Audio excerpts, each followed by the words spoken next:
Welcome to Let Me Fix This. Enjoy the video. You'll begin by powering down and removing the battery so you don't short anything.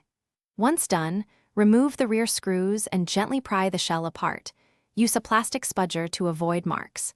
Make sure to keep screws organized and note where each goes because Xbox controllers use different lengths.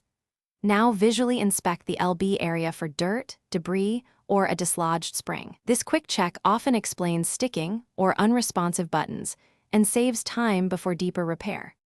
With the shell open, lift the PCB slightly to reveal the LB assembly and ribbon cables.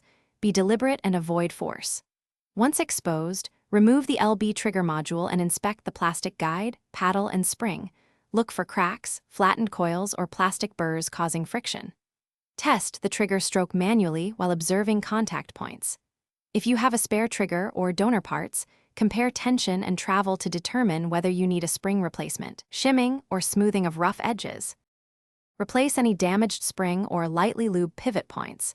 Use dielectric grease or PTFE, very sparingly, to reduce friction without attracting grime.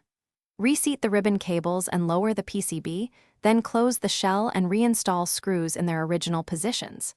After reinstallation, insert batteries and test the LB in-game and in controller settings to confirm proper registration and travel.